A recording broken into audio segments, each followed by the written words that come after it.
Bob, if you're feeling like your knees are a little weak, a little painful, and you want to get those stronger and stable, Strong egg ball. that's right. Get your walking where you want it to be. Watch this video. We've got some excellent hints for people that will be grateful. Stick around. Bob and Brad, the two most famous physical therapists on the internet. Before we get started, Bob, I do want to mention I know someone and he just had a knee replacement. Actually, a few years ago, a younger guy, our age. See what I mean? Very good. Anyways, he's Nice. having problems with his knee not being stable. It's buckling, and he wants to get back. He had a knee replacement. Right. Did I say that? I think so. I think so too. You know how the memory thing goes. Anyways, but this is going to be helpful for a lot of different people, I believe. Right. Okay, so the first step is you need to assess the range of motion of your knee. So with walking, if your knee does not fully straighten like it should, and it's slightly flexed, you have more of a tendency to be unstable. Right. Especially if the quads are weak, you may have a tendency to buckle, and there may be some side-to-side motion causing pain. So stabilizing that knee is important. All right, so this is what you want to do. You can do it sitting in a chair or long sitting on a couch or something firm. Put your legs up and compare. We're going to see if the knees actually straighten all the way. Oftentimes one, hopefully, may only have one sore knee. And that sore knee, this one goes straight. This is a good knee. And you can see there's a height difference. Right. And this one doesn't want to go all the way down. So we need to help get that stretched out and back to where it needs to be for healthy walking. So Bob put a towel roll under his ankle. You can do that on a bed or a couch. That allows a gap here so you can stretch it. You can push down, and you can also just put a weight on there. Right, exactly. Right. So if you're in a chair, the nice thing is you can put it on a stool. If you got an ottoman or something on wheels, it works better, but you don't need that. You can put a chair there. There's an air gap here. You don't push on the kneecap. You go above the kneecap, and you just put some gentle pressure down. And sometimes it helps to turn the leg out Yep. or turn the leg in. So in other words, if we're looking at it this way, push down 5 or 6 times like this. No sharp pain, just a stretch pain. Right. Rotate. Should feel good. Yep. Rotate the towel or the foot this way, Right.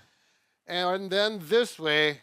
And sometimes you'll find one of these directions, you'll get better, less painful range of motion. That's what you want to stick with.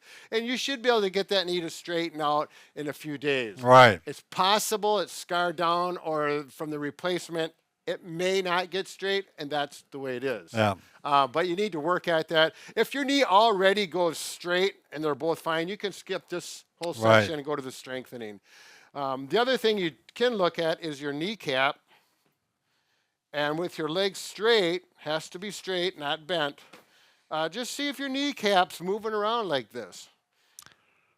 If The there's- quad has got to be relaxed. Yes. For that to So happen. these muscles connect up to the kneecap directly, so they have to be completely relaxed. And then again, check one compared to the other. Oh, look at this. I got paint on my knee. Yeah, this is the shed.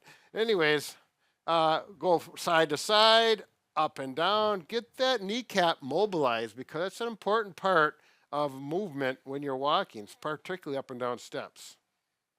Okay? Any questions? No, I concur. Doug, any questions? I don't know if I mentioned his name was Doug. Doug. Hi, Doug. I won't use his last name. Okay, now the first strengthening exercise is the beginner one, if you will. Like Bob is sitting like this, go ahead. You fold the pillow, Mm-hmm. put it under the knee, and all you're going to do is squeeze down with the knee. Yep. Count to 10. Keep the heel here Right. down. Don't bring it up. 10 repetitions times 10. 10 seconds? 10 seconds Yep. times 10. Yep. You'll feel those quadriceps working with this. Right. You can put your hand on it to give you feedback. That's an excellent way to do it. And you can do it in bed before you get out. Before you go to Yeah, you sleep, sit when right- you get up, Right. you can do it sitting on a couch. 3 times a day would be a good, maybe not right away, but after you've been doing this for Yep. a while. Absolutely. Okay, the next step after you feel comfortable with that, it feels like it's too easy to do. We want to convert this same strengthening with weight bearing going through the legs so it simulates in a crossover to walking. It's is much more better. functional. Yep, exactly. So probably better to have shoes on. I don't, but I would suggest using shoes that would work a little bit better.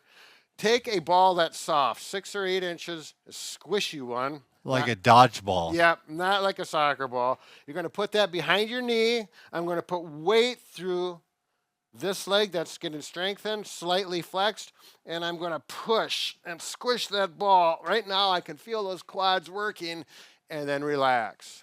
Squish, hold, 1, 2, 3, 4, 5, relax. 1, 2, 3, 4. You're going to feel this one work. I Right. pretty good quad strength. I do a lot of biking and squats, and I feel this working. So it's going to Wonderful. You may start out with only 5 repetitions, work up to 10. Make sure you do both legs, even if the other leg feels like it's strong. Better to at least give it. Keep balance. Yep, keep balanced. Okay, here's another option to do the same exercise. To do this, you're going to need some resistance bands, either a large loop band like this. If you happen to have the 2 bands like this, you're going to click them together. Either one will work. Yep, like that. Now, you need to go up like against using a bedpost that's very solid, a table that's very solid, perhaps a handrail on the stairs. You need something solid to anchor around. We use the wall anchors because they're more solid than anything. And then you need to put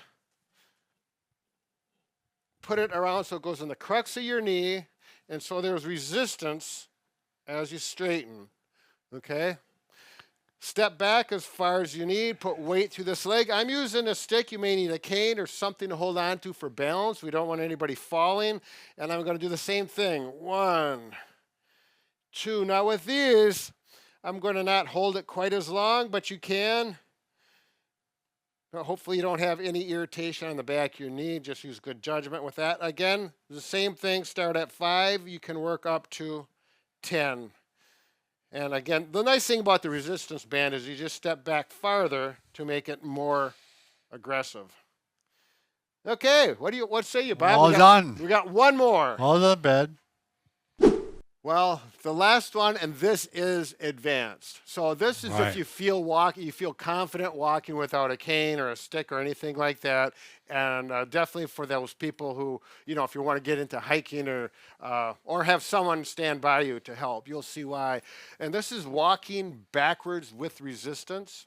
We have just a duffel bag. We have 50 pounds there. 50 pounds in there, so you've got to put something in there for weight. You could start with less. Right. As far as, I don't know what you're going to put in there if you don't have books. Books would work. Anything of some weight that you have around the house. And, you may not start with 50 pounds. Yeah, have your kids get in there. Well, we're going to get in trouble. Sit on there. So anyways, good posture, shoulders back. Make sure you're up here. We're not pulling like this. Here, you could, if you have a belt long enough, or put 2 together, wrap it around your waist. But this will work. And you simply walk backwards. And take your time. There's no race. Yep. And when you get to the end of the wall. You can start light. Yep. Turn around and backwards this way. And this is all quad work. It works very well, and it works other postural muscles as well. And it stabilizes your knee. Yep. If you don't feel comfortable, have someone stand by you and, watch in case you lose your balance. If that's the case and you are losing your balance, you should not use that technique. The other thing is a treadmill. Right, a dead treadmill. Yeah, a dead one. So unplug it. The belt should be able to move. Right. And you stand. I've done this before. Yep. You put your back towards the front, so you're standing literally backwards on the treadmill. And you got the grips to hold on to. There should be some handles. Right. And so you're facing backwards, and you simply walk backwards on the treadmill with it unplugged. Right. Should offer. They should be able to freewheel without having a problem. So if that works, that's a really safe way to do it as well.